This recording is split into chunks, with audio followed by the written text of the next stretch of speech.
Good morning. Welcome to Morning Coffee Lab. Um, Jumping back into the AI conversation a bit, some really interesting stuff going on in the news today with artificial intelligence. One really cool thing, but jump in and just dive through it a bit.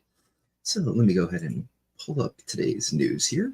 To just search for artificial intelligence in the news, and here's the latest. This one is what caught my eye. Synthetic data is as good as real. Next comes synthetic strategy. Well, we're not going to go through the entire article, but just a quick overview here. A couple of guys from LinkedIn have basically found a way to use AI to do surveys using synthetic data, creating fake personas, if you will, that relate to the people you're interested in, that you can then poll and do surveys with.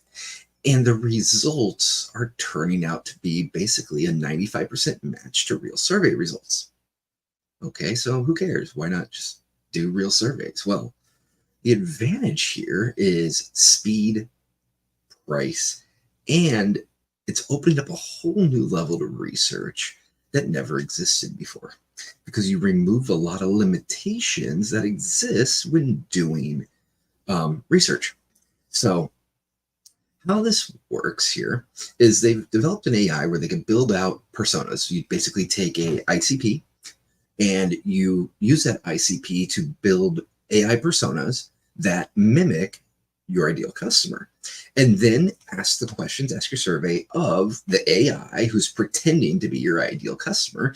It turns out the responses line up about 95% to actual responses of humans when you do the two side by side. They talk about a test here that was run with one CEO, and where they're really saying this is useful in B2B, and I see why. B2B, not only is it one of the big dollar areas, but it's one where people tend to know the least and have the least data, and they tend to wing it the most. I've worked in B2B marketing for many years but I've been working with top brands with incredible data to use, both from the brands that we've created for them. And it's still tough to get B2B data. It's expensive to get B2B data, and it takes a long time to get B2B data. What this new company is doing, that literally just launched, I believe, in the last couple of days here, is taking the time and the dollars out of that equation and also expanding upon what was ever able to be done. It's John Lombardo and Peter Weinberg are the ones who are doing it, and they are from the B2B Marketing Institute at LinkedIn. And so, not going to read through this article. It's an interesting one, but here's what's cool. It was a simple attempt to generate customer data without customers. And what it is they generated customers using AI, and then they asked their customers qualitative and quantitative questions. They scanned the data, and then obviously the question becomes, how close is it to real? And their conclusion, well, it's really, really close. So they decided to launch a company, Evidenza.ai. I haven't looked into the company yet. I plan to. I just came across this article literally about an hour ago when it came out. But I'm going to dive into it more. But at the conceptual level, this is really cool. What you're doing is creating fake customers on AI, and then you're using that customer base, those AI customers you've created, to be able to do your market research without having to go to real people, without having to wait for responses. And what that does is it allows, one, for incredibly rapid response, and two, something they briefly mention here that I think is really cool is it now allows you to learn a lot more from your audience than you may otherwise. And here's why. If you're trying to do B2B data and you want to talk to a large number of, say, CEOs within a certain realm of B2B, great. You might even be able to get a hold of them. You put together a survey. It's going to cost you a fortune to run, first of all, just to get to the people. But then when you do, a CEO that you get to sit down and take a survey is probably not going to answer more than 5 to 10 questions, because they don't have the time, they get bored, and they don't care. And so you're going to be able to get some answers, but you have to be very careful in your research design. If you make it too long, if you make it too complicated, they're just not going to answer, and you're not going to get the response rate, and then you're going to get flawed or biased data because you're only going to get minimal responses to it. Or you're going to be at a point in the survey where people are burned out and they're clicking the first thing they feel like instead of thinking about it seriously. If you're running that same survey through AI bots, they don't get bored. You could ask them 100,000 questions and they will answer every one to the best of their ability because it's an AI. It allows you to gain a lot more data. So then it comes back to the question of, is the data going to be accurate? This is, for all intents and purposes, it's fake data. You're creating AI bots. They're not real people you're surveying, it's AIs. Well, if you're surveying AIs, is that transferable to humans? What they're saying is yes.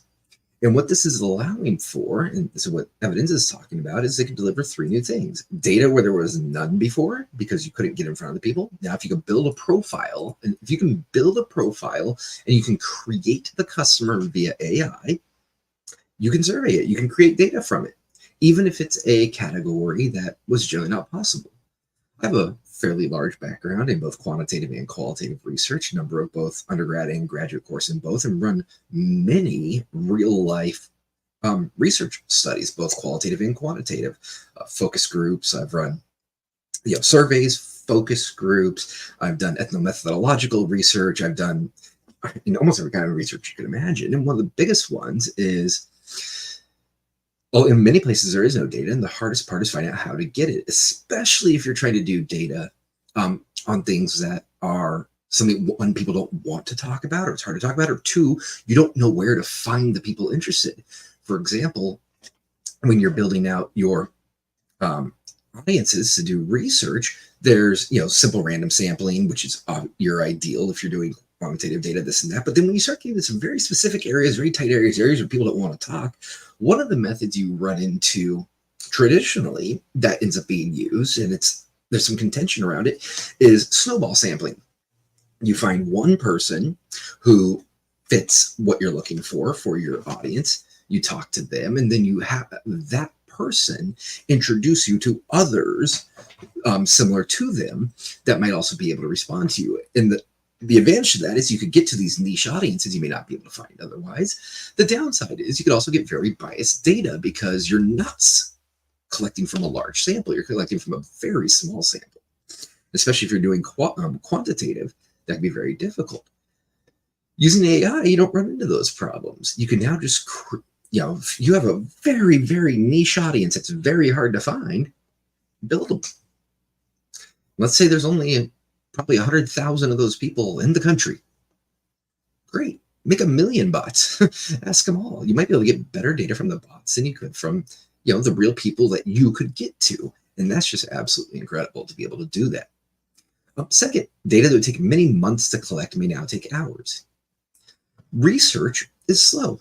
Even a basic research program. I used to do, national research surveys fairly regularly on different topics for companies, both B2B and B2C. Even if you know exactly what you're going to do, by the time you build out the audience, you put it all together, once everything's ready and you start your research, you're still looking at usually a minimum of 48 to 72 hours just to get your results back. And then you have to analyze them. You got to do, you got to look at that data, do your statistical analysis, and then you got to put together your report on that data. You have to figure out what it means. You have to interpret it, put together your executive summary, etc. To put together a very basic quantitative research study, execution still is going to take a bare minimum of a week for a simple study and up to months or years for larger studies. Using AI, you could turn that around in anywhere from minutes to, even at the largest scale, probably within days, and that's incredible. Thirdly, they're hitting costs. Data's not cheap, never has been. When you think about it, the world today, business today revolves around data. Data is the oil, it's the gold of today. Data is the most valuable thing there is. Over the last 5 years, I've probably spent behalf of clients no less than $50 million just on data. And the thing is, it can now be done cheaper by creating synthetic data. What I spent 50 million on could probably be done now for 5 million or maybe less to build out the profiles and create the data yourself. So once again, how close is it to the real thing? That's what they keep coming back to here. Pretty close. According to this, EY America's CMO, Tony Clayton-Hein, she was skeptical about this, and so they did a test with her. They took the EY's annual brand questionnaire. They created some AI bots around it. That's ran the survey with their bots using their new platform here. And then they went back and they compared that data to the actual annual survey run. So they made synthetic customers to match the profile and size of the sample, that basically identical to what the actual survey was. There was a 95% correlation between the synthetic data results and the actual survey.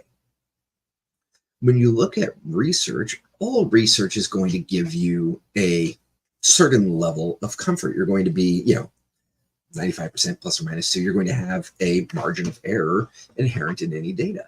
Well, when you get to the point that the synthetic data can be a 95% relation to the real data, you're basically hitting within margin of error on your synthetic data. Now, there is a risk. If you don't compare it to real data, you believe in it completely. If it's off, it's going to be wrong, and you're not going to know that because it's based on just your synthetic data, and you're not going to have a test against human data, and you're going to be off completely, and that's going to cause some huge issues. That's going to be something where the trust in this data and synthetic data is going to definitely take some time, and they're going to have to really prove themselves that this is repeatable, transferable, and works across many different audiences, because that 95% correlation they're getting now doesn't guarantee it's going to be that in every single trial they run with this, every test they run, every bit of research they run. So, I don't think if you're in a market research company, you should be running for the hills yet. It's going to take some time to prove this. But if it does prove out and they can effectively generate data using just AI to sample AI based on, basic, building custom AI personas, the face of market research is going to change completely. It also means that marketing is going to change, because what's going to happen is we're going to get a lot less half-assed marketing campaigns with bad data, because people are going to use AI to generate data where they never would have before due to prohibitions on it, where they either couldn't afford it, they didn't have the time, they didn't have the expertise, etc.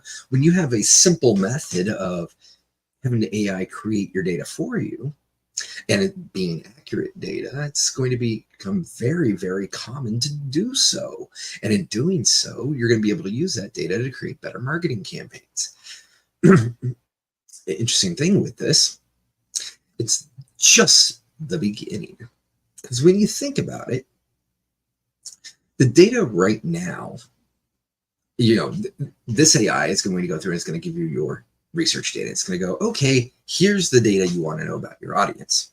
Well, what's the obvious next step of that? Take that AI generated data and use that to now build out the tactical side of your approach. Use that to build your actual audiences. Use that to build your targeting. Use that to choose your channels. Use that to develop your creative. If you can create fake clients that match up and are going to answer the same way as your real clients would, you can now A/B test your creative against your AI. Better yet, have your AI develop your creative for you to that audience, and then test it against that audience and optimize it against that audience, and let your AI run entire campaigns virtually until you get to the best results. Test everything, right? Normally you do an A/B test, you test one thing against another, and you go, okay, which works better? Well, you do that in a very limited scope because it takes time, it takes money, and you have to create multiple iterations of everything to do this. If you do this simulated with AI, you can run 100,000 A/B tests, 1,000,000 A/B tests. You can test everything from the size of every letter to the color of everything to the, you can literally test every single aspect of a piece of creative, let's say, against itself, against a synthetic audience. And as long as the audience data is going to match up to real world data at the end, which is what companies like Evidence are going to have to prove out at the end and consistently, you can fully optimize your campaigns before you ever go live. And that is incredible when you think about that. And that's going to lead to huge advances in the quality of advertising and marketing. This is kind of a first piece, right? And it is growing. And through time, what's going to happen is we're going to get to the point where you're going to use AI to develop your campaigns, to test your campaigns, to build your audiences, to test your audiences, determine where those audiences are, and then plug it in to build your audiences and run your campaigns. So like if we jump back to the article here for just a moment, it said the implications are enormous. The process ahead is unclear, but the era of AI marketing has begun. It began before this, but this is kind of a cool jump here. We keep comparing AI to humans who are expert at their own jobs. All of us know that marketers, often through no fault of their own, aren't particularly good at marketing. They lack the data. They miss the ability to access tools like MMM or price analysis to be able to see the world properly. Remember that the best data from Better Briefs suggests that more than 60% of big brand plans aren't clear on who they're even targeting. By the way, if you're not clear on who you're even targeting, stop, slow down, figure it out, and then try again. There's no excuse for that. If you don't know your target audience, if you don't know your ideal customer profile, you have no business marketing to them because you're just wasting money. You're throwing something at a wall and hoping it'll stick. Mind you, if you have the budget to do that, knock yourself out. By all means, feel free. I'm not saying you can't. What I'm saying is you are wasting so much money if you don't understand this stuff, because you're going to approach it wrong, guaranteed, because it means you're doing it willy-nilly by feel and by gut versus by data. And data is the cornerstone of good marketing. Understand, this is not the story of AI versus the best of humanity. It'll be the story of AI versus half-ass, often hilariously bad process, which can be replaced by a superior system that works for a fraction of the cost, blah, blah, blah, blah. Well, it's not. It is going to be the story of AI versus half-ass, hilariously bad process. It's also going to be AI versus the best of humanity. The best marketers out there are going to be able to use, and if they are the best marketers, are going to embrace this technology, and they're going to use this technology to make themselves even better marketers. And so it's not going to be a story of AI versus the best of humanity. It's going to be a story of AI AI in collaboration with the best of humanity against fast, often hilariously bad process. And I can tell you which one's going to win. Just because someone can make a black box that can do something it didn't do before, if you don't have a smart person pulling the strings behind it, figuring out what to actually do with it, don't expect great results. And then they say once Evidence has mastered synthetic data and marketing strategy, there's an obvious final part to its artificial triptych.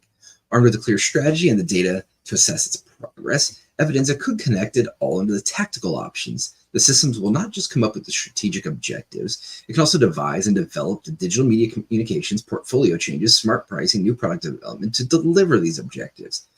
These tactical innovations can be run, tested, and improved in real time in a closed loop system that just gets it done. The whole thing becomes a fluid, evolving system. That's exactly what's going to happen. And that's really neat because you're going to be able to build these campaigns before they ever hit the public and have them running beautifully. And then even once they do launch, you can then use your AIs for doing real-time constant optimization. Here's an interesting part. They're currently telling clients this is as bad as it will ever be. I like that. When you think about it, everything you're seeing right now in AI, all the advances you're seeing in AI, all the crazy stuff going on in AI, all the stuff where you go, oh my gosh, that's so cool. This is the worst it's ever going to be. We're in its infancy right now. These are the companies crawling. Companies like Evidenza here, they're crawling. They're just figuring it out. And what they're just figuring it out is already pushing the limits of what humans have been able to do historically. If you think about it, this is the very, very tip of the iceberg. And through time, all of this is just going to get better. You know, this guy goes on to say that aside from synthetic data, everything he's described above is impossible at the moment. That's actually not true. A number of things he described are possible. He was talking about, real-time delivery, yada, yada, this, that, the other thing.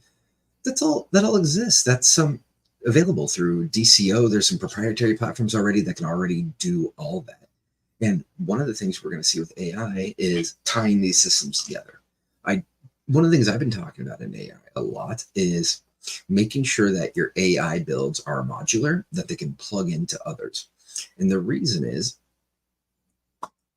companies are doing the smart thing. They're finding a particular niche, and they're drilling down that niche and creating AI to solve a very particular problem. So in this case, it's an AI specifically to solve research.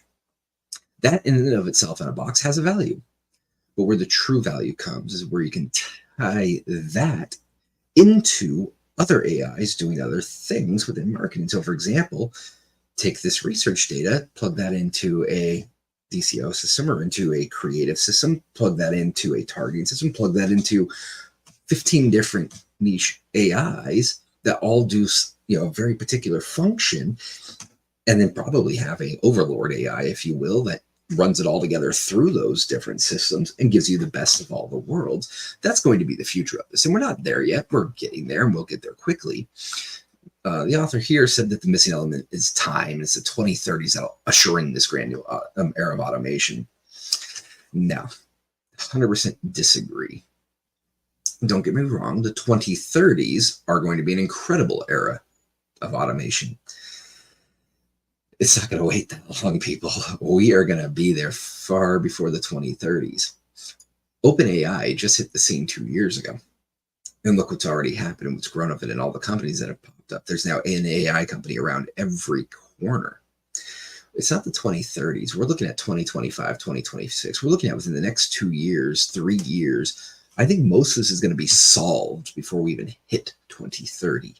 And the reason it's going to be solved so quickly, whereas historically things didn't develop maybe as quickly in the tech world, is due to the nature of AI. We are using the AIs to solve the AI problems and to build the AIs.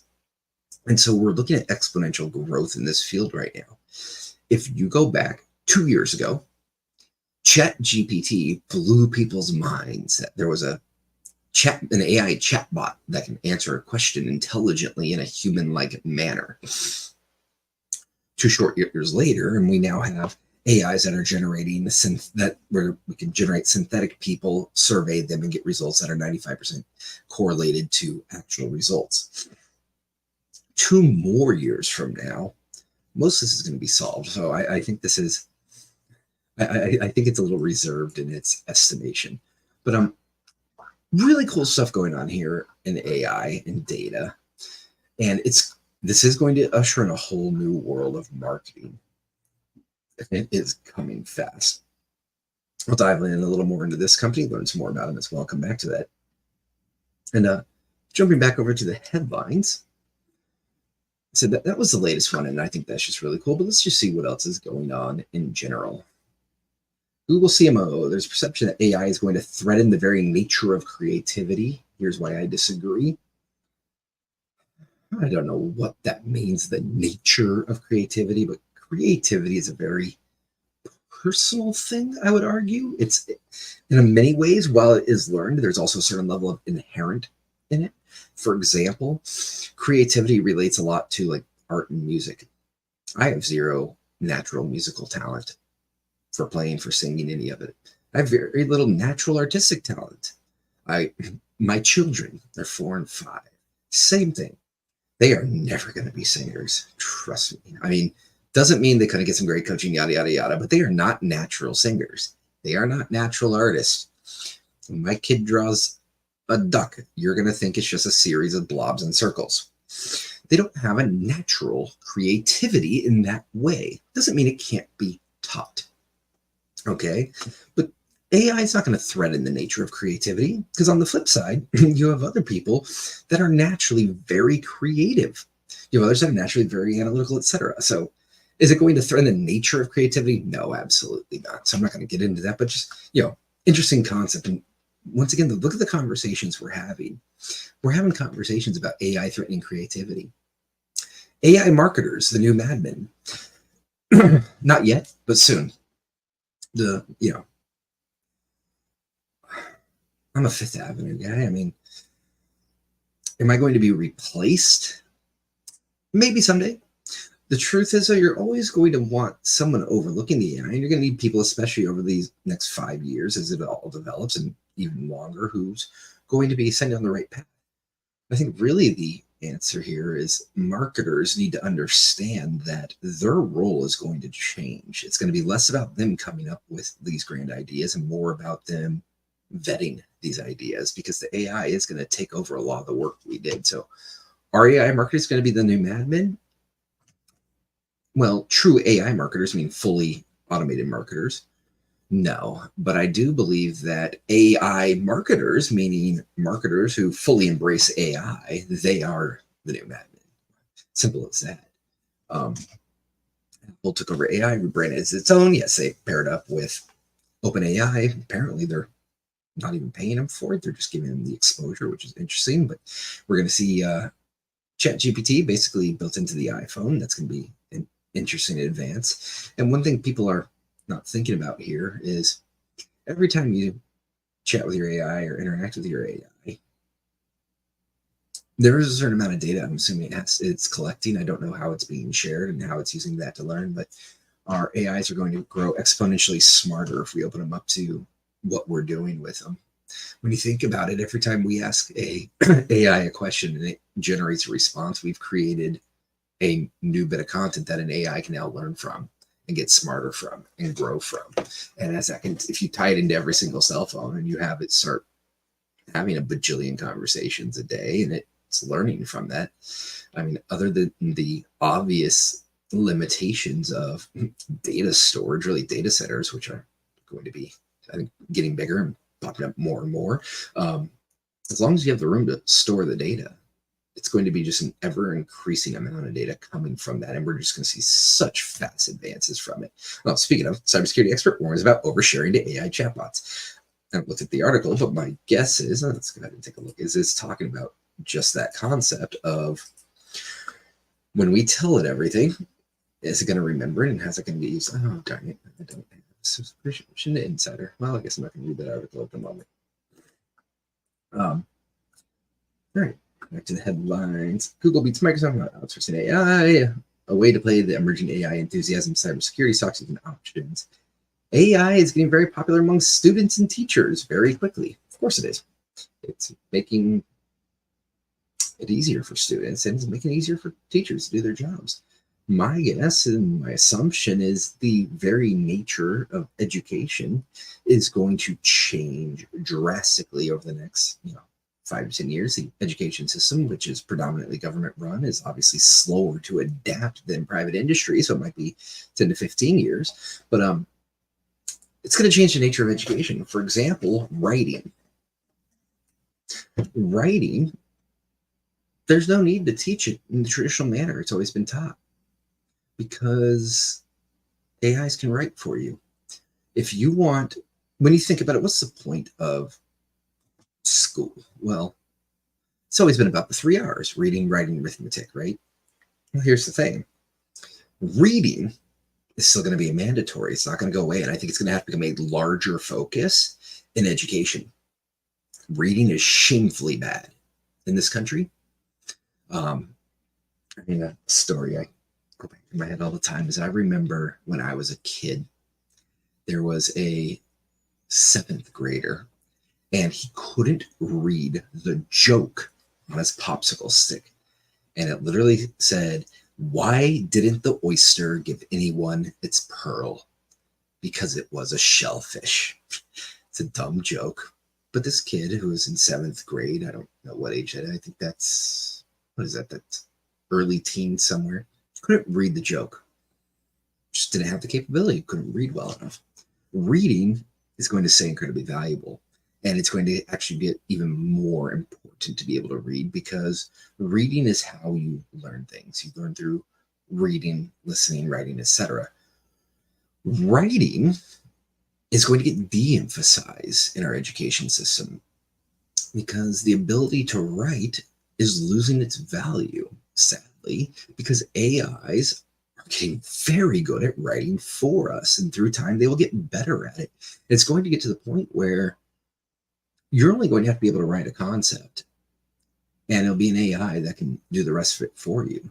But sad to say, I think writing is going to start dying out of our education. And then the third R, arithmetic.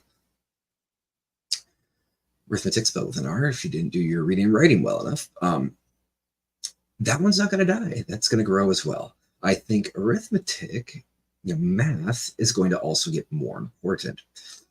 Math is the foundation of almost all science. It's also the foundation of AI at the end of the day.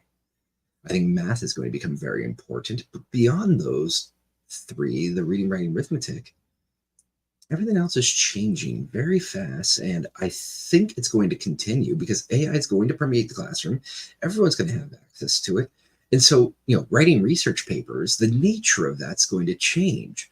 And I think where it's going to have to end up shaking out is the value of reading. I think when you take a test in school, let's say you're in you're a freshman in college and you have a research paper.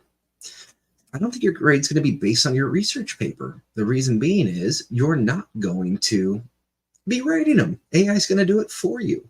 So how do you tell if people are learning what they need to learn?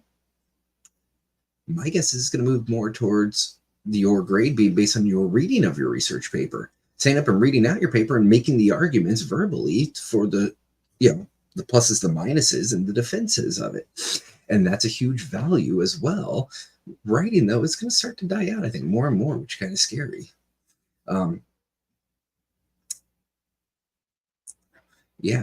Artificial intelligence prevent NASA neurosurgery could remake childhood what?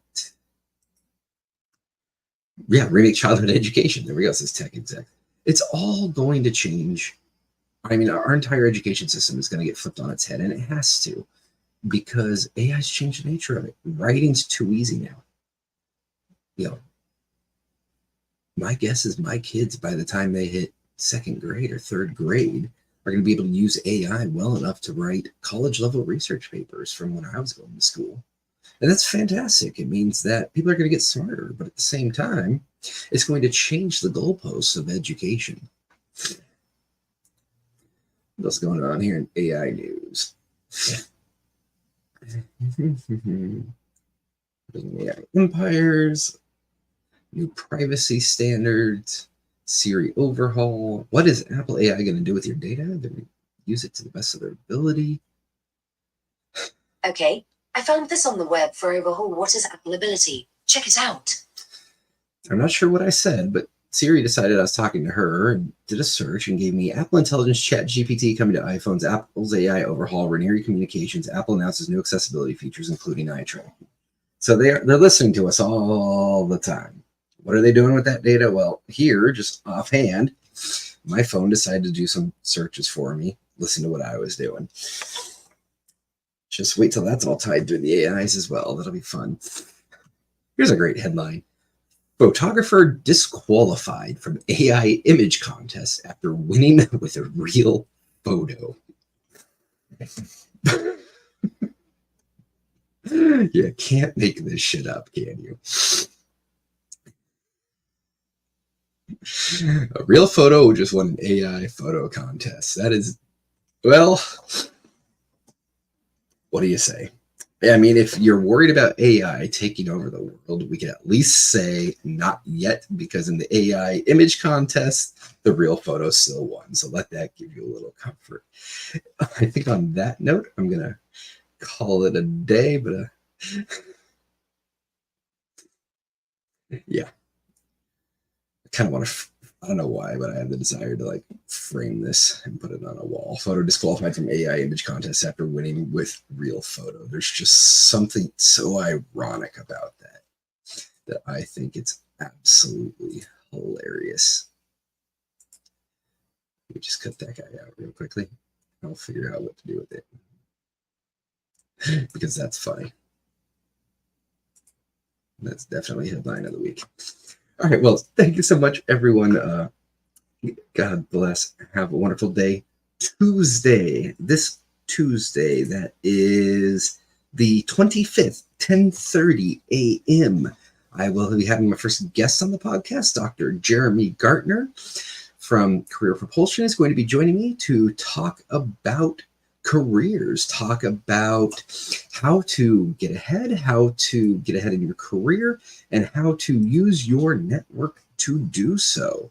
So that should be very exciting.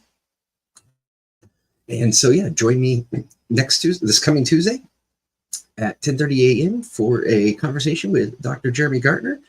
And I think that's going to be a really interesting conversation. It'll be live on LinkedIn, X, and YouTube. I believe it'll also be live on Dr. Gartner's channels as well. So please come join Tuesday for a really cool conversation with a really cool guy. It's going to be a live interview, just like I run a live stream. And we'll see how that goes. So have a wonderful day, everyone. God bless them. See y'all later. Bye. Let's see.